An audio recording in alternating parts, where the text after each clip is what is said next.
Pueden sentarse, hermanos y hermanas. Paz y bien. Qué bueno encontrarnos para celebrar esta fiesta de Santa Clara de Asís y preguntarnos qué tiene que decir al hombre y la mujer del año 2026 una mujer de la época medieval que, siendo muy joven, se fue a encerrar a un monasterio. Una cosa muy difícil. Si no, pregúntenle a las muchachitas de ahora si quieren irse a encerrar a un monasterio. Y ahora Clara de Asís nos interpela de alguna manera, nos cuestiona y nos hace preguntarnos qué le pasó a esta mujer para dejarlo todo y entregarse por entero al Señor. Dice en una cita del Evangelio, están hablando los discípulos, Jesús empieza a decir, ¿verdad?, que todo aquel que quiera seguirle, pues que deje todo y tome su cruz y le siga. Los apóstoles que ya llevaban rato caminando con ellos, sobre todo Pedro, ¿verdad?, se acerca y le dice, Señor, nosotros lo hemos dejado todo, ¿qué nos toca? ¿Verdad? ¿Qué de bueno? Según Pedro, pues había dejado un gran palacio, ¿verdad? Y lo que dejó fue unas redes de pescar nada más, una barquita que tenía por ahí y un oficio un poco pesado de ser pescador. Pero, en efecto, dejó todo lo que tenía, hasta la suegra, y empezó a seguir a Jesús, ¿no? Y Clara, a diferencia de Pedro, dejó un montón de cosas.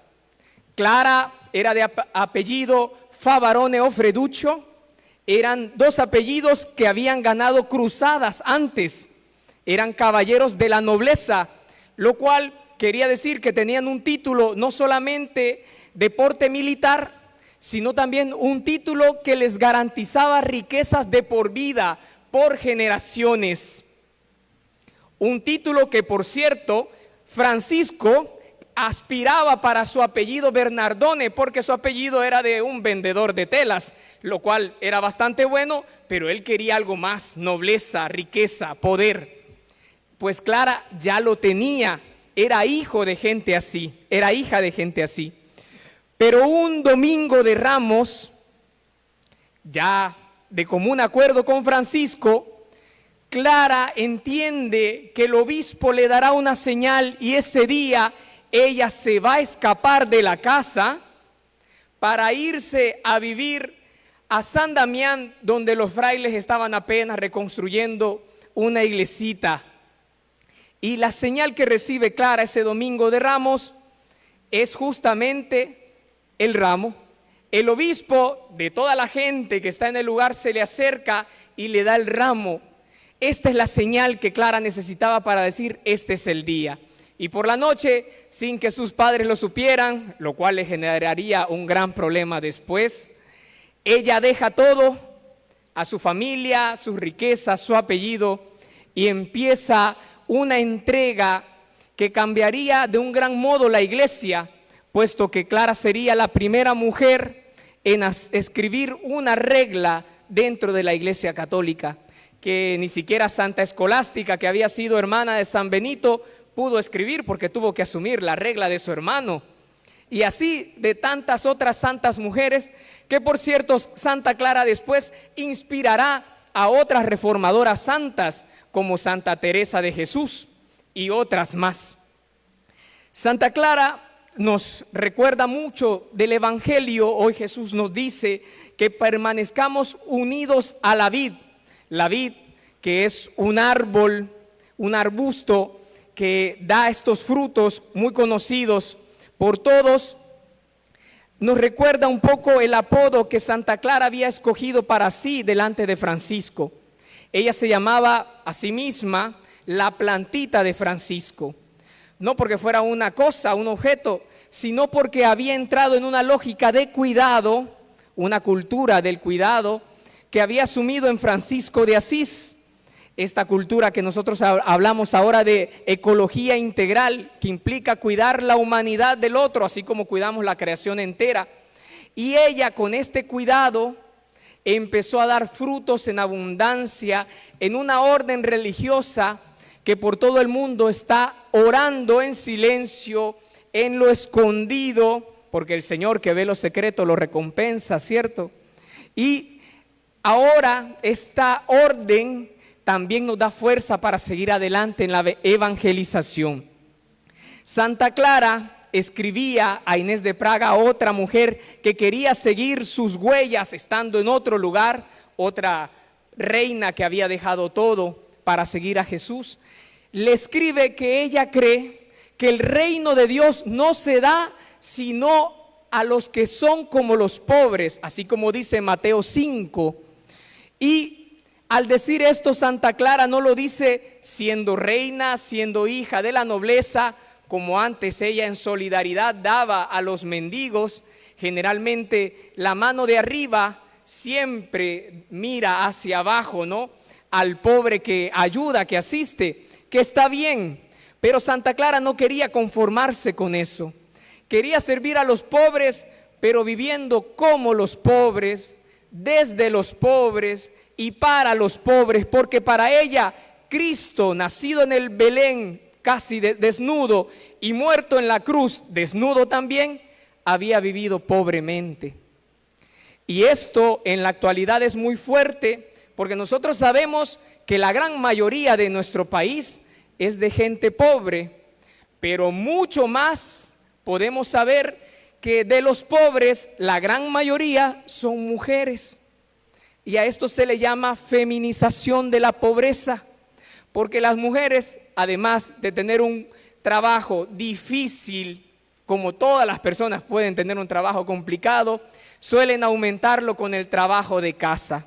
Y si a eso le sumamos que puede haber violencia en casa de parte de otro pobre, entonces el Papa Francisco decía en Fratelli Tutti, ellas se vuelven doblemente pobres y doblemente excluidas.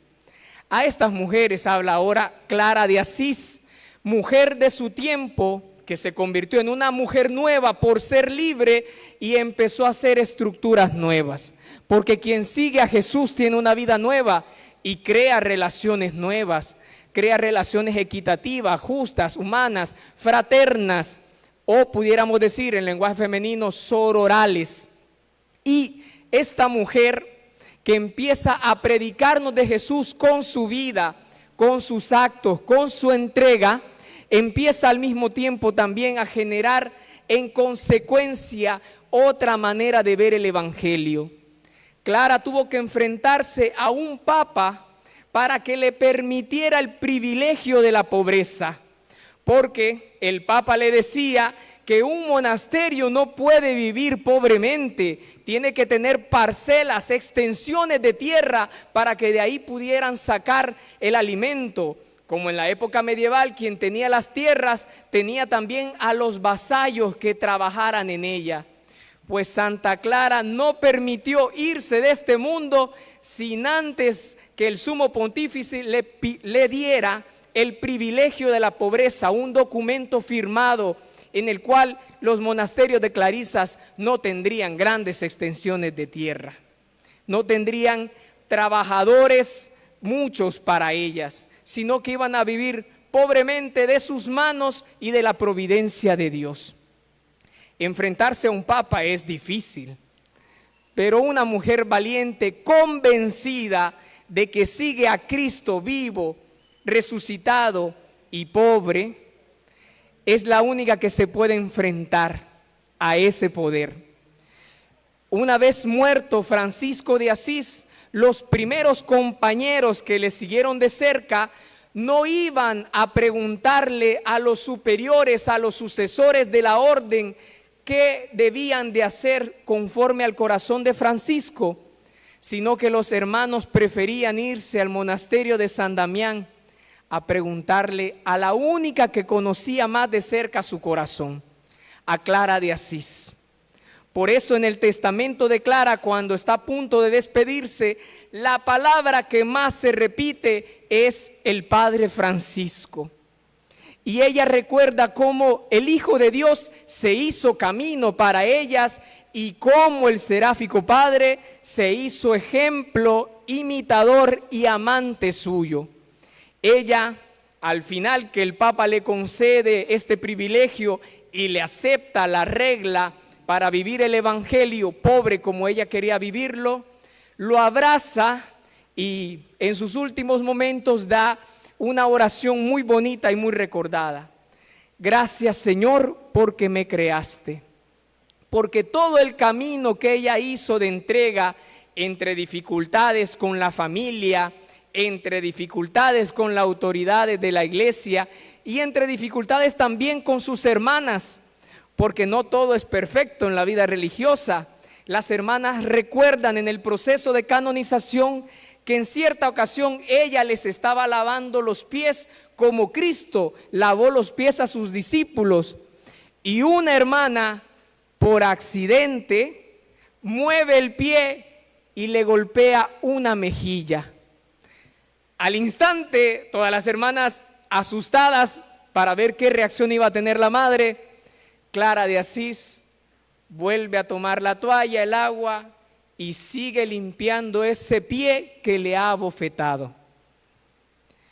Porque así son los santos, aman por sobre todas las cosas, aun cuando duele, aun cuando no se agradece, aun cuando parece que todo está perdido y no vale la pena amar. Clara de Asís nos demuestra, así como dice el Evangelio, que sus frutos son abundantes porque son forjados en el amor al Cristo vivo. Y ella, que siguió tan de cerca a Cristo con el ejemplo de Francisco, nos invita a nosotros a preguntarnos qué es lo que busca nuestro corazón. Si estamos realmente convencidos de que Él está vivo en medio de nosotros y que nos llama a seguirle con radicalidad. Radicalidad que quiere decir desde la raíz, enraizados en esta vid para poder dar frutos. Esta radicalidad solamente se puede abrazar en la oración, no con la voluntad de decir yo soy cosa seria y voy a hacerlo bien, sino pedirle al Señor que nos enseñe su luz, su camino, que podamos abrazar su vida y sus consecuencias y que podamos entregarnos por entero al amor, dando testimonio del amor al prójimo, del amor a uno mismo y del amor al Señor nuestro Dios por sobre todas las cosas. Pero solamente vamos a poder entregarnos por entero hacia ese amor cuando abandonemos pues el viejo camino, el antiguo yo, el hombre viejo, la mujer vieja, como Santa Clara, que nosotros también podamos ir aspirando a esa creación nueva que tiene relaciones nuevas, relaciones más humanas, relaciones más justas, relaciones que son más santas porque vienen de la vid verdadera que es Cristo nuestro Señor. Que el ejemplo de Santa Clara y su intercesión nunca nos falte y que nos permita celebrar en este día y todos los que vendrán nuestra vida, nuestra fe en el Señor con un testimonio de fraternidad y sororidad. Que así sea. Amén. Que viva Santa Clara de Asís. ¡Que viva! Un solo cuerpo, un solo Dios, oratorio somos todos, Señor. El pueblo cayó y se levantó, el pueblo saltó y se transformó.